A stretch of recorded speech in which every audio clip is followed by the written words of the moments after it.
मेरी तरफ से सभी लोगों को जय मसीह की।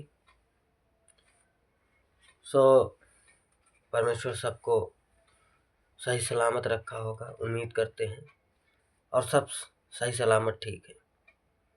जितने लोग भी मसीह मंथन बैठक को फॉलो करते हैं उन सबको, और जो नए जुड़े, जो भी इस वीडियो को देखें, उन सबको मैं अपनी तरफ से जय मसीह बोलता हूँ और बहुत बहुत धन्यवाद देता हूँ और परमेश्वर का शुक्रिया अदा करता हूँ। जो भी बातें रखी जाएंगी, मैं आज जो टॉपिक लेके आया हूँ वो ये है, संसार से प्रेम ना करो, संसार के जैसे ना बनो, संसार से प्रेम ना करो। कहने का मतलब है, और सबसे पहले मैं आपको बता देना चाहता हूँ, मसीह मंथन बैठक बरनाला से मैं लवकुश शाहू उन सब बरनाला डिस्ट्रिक्ट के लोगों से कहना चाहता हूँ कि मसीह की बातों को समझने की कोशिश करें। बाइबिल पढ़ो, बाइबिल में समझो, बाइबिल से खोजो। ऐसे किसी के पीछे अंधभक्त की तरफ ना दौड़ो, अंधभक्त की तरह ना दौड़ो, ना अंधभक्त बनो। इसलिए खरी शिक्षा के साथ मसीह मंथन बैठक काम कर रहा है, और आकर सही शिक्षा लेकर सही से बातें करो, सही से बातें करो और उन बातों को समझने की कोशिश करो। क्योंकि वचन जो है ना वो बहुत कठोर है, और ये लोग कठोरता को समझ नहीं पा रहे हैं। ये लोग कठोरता को समझ नहीं पा रहे हैं।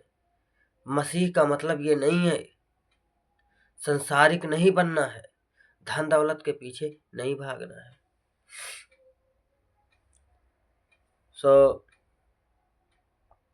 मैं अब बातें करूंगा वचन से। मेरा टॉपिक है, संसार से प्रेम ना करो, संसार के जैसे ना बनो। वचन देखते हैं, पहला यूहन्ना 2:15, 16-17 क्या लिखा है? तुम ना तो संसार से और ना संसार में की वस्तुओं से प्रेम रखो। यदि कोई संसार से प्रेम रखता है तो उसमें पिता का प्रेम नहीं है। 16 वचन कहता, क्योंकि जो कुछ संसार में है, अर्थात शरीर की अभिलाषा, अर्थात शरीर की अभिलाषा और आंखों की अभिलाषा और जीविका का घमंड। आज लोगों के पास क्या है? आंखों की, शरीर की अभिलाषा है। संसार में जो कुछ है, अर्थात शरीर की अभिलाषा और आंखों की अभिलाषा और जीवन का घमंड है। लोगों को पैसे का घमंड है, जीवन का घमंड है।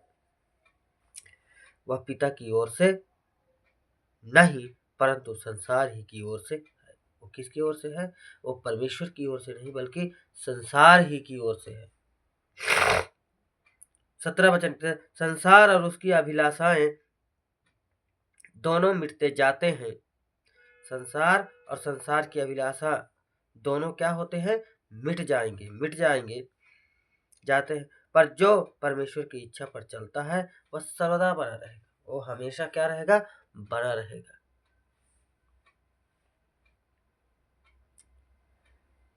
अब बात करते हैं 2:28 से। 2:28 में क्या लिखा है? अतः हे बालकों उसमें बने रहो कि जब वह प्रकट हो तो हमें हियाव हो और हम उसके आने पर उसके सामने लज्जित ना हो। क्या कह रहा है? हियाव, ढाढ़स बांधो, हे बालकों, परमेश्वर में बने रहो। वह प्रकट हो तो हमें हियाव हो। जब यीशु आएगा तो हमें क्या हो? हिम्मत हो उसके सामने खड़े होने की, हियाव हो। मतलब उसके सामने खड़े होने की हमारे पास ताकत, गर्व होना चाहिए, घमंड होना चाहिए कि हाँ, प्रभु यीशु आएगा तो मैं उसके सामने खड़ा रह सकूंगा। कि हाँ, मैंने कोई गलत काम नहीं किया जब से परमेश्वर तुझे जाना है। वैसे तो हम मिट्टी है, क्योंकि परमेश्वर का वचन कहता है मुझ में और तुम में जमीन और आसमान का अंतर है। लेकिन हमें जीवन भर परमेश्वर की इच्छा पर चलने की कोशिश करता है, जानबूझ के गलती नहीं करना है। परमेश्वर का वचन कहता है जो जानबूझ के गलती करते हैं उनके लिए मेरा बलिदान अब बाकी ना रहा। सो कहता हियाव हो और उसके आने पर उसके सामने लज्जित ना होना पड़े। हमें लज्जित ना होना पड़े। क्या लज्जित होना पड़े? कि हे प्रभु, हमने तेरी भक्ति नहीं की, हमने तुझे नहीं जान पाए, नहीं पहचान पाए। ऐसे लज्जित ना होना पड़े।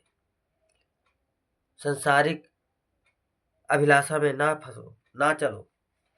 1-2-3 कहता है देखो पिता ने हमसे कैसा प्रेम किया है।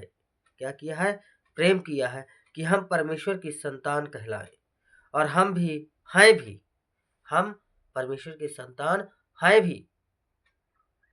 इस कारण संसार हमें नहीं जानता, क्योंकि उसने उसे भी नहीं जाना। क्योंकि संसार हमें नहीं जानता है, इसलिए किसने?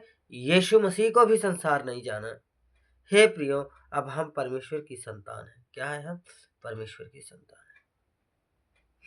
और अभी तक यह प्रकट नहीं हुआ कि हम क्या कुछ होंगे और क्या कुछ होगा। अभी तो संतान बने हैं, फिर कितने बड़े अधिकारी होंगे उसकी। क्या है उसकी मतलब? परमेश्वर के जब हम पास जाएंगे तो परमेश्वर क्या क्या इनाम न देगा, क्या क्या हमें और कुछ न देगा।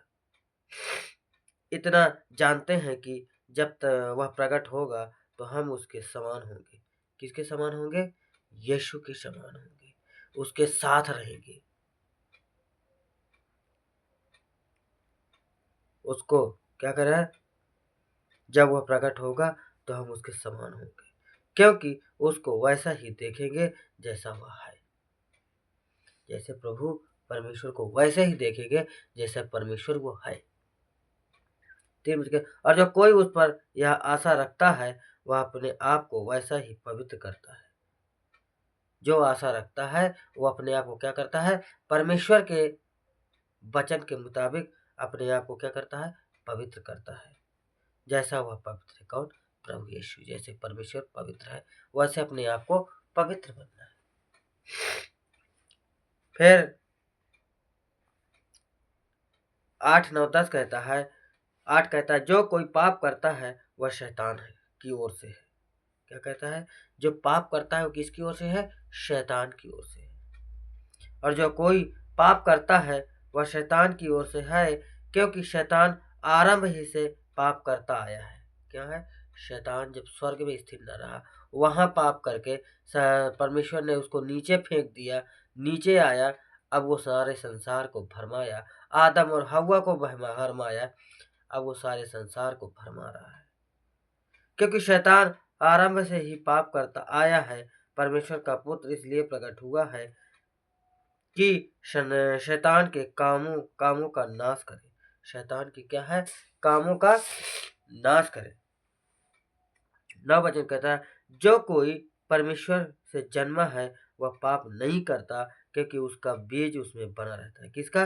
परमेश्वर का। जो पाप करता है पाप नहीं करता, और वह पाप कर ही नहीं सकता, क्योंकि परमेश्वर से जन्मा है। क्योंकि परमेश्वर से यह बपतिस्मा लेके क्या हुआ? नया जीवन मिला है, नया जन्म है। 10 वचन का इसी से परमेश्वर की संतान और शैतान की संतान जाने जाते हो। क्या है? इसी से तो परमेश्वर की संतान और शैतान की संतान जाने जाते हो, अच्छे और बुरे से। जो कोई धर्म के काम नहीं करता वह परमेश्वर से नहीं, और न वह जो अपने भाई से प्रेम नहीं रखता। 4-1 कहता है हे प्रियो, हर एक आत्मा की प्रतीति न करो, वरन आत्माओं को परखो कि वे परमेश्वर की ओर से हैं कि नहीं, क्योंकि बहुत से झूठे भविष्यद्वक्ता जगत में निकल खड़े हुए हैं। क्योंकि बहुत से झूठे भविष्यद्वक्ता जगत में निकल खड़े हुए हैं। सो परमेश्वर इन वचनों के द्वारा आप सबको बहुत आय से आशीष है। तो God bless you. Thank you. सबको जय मसीह।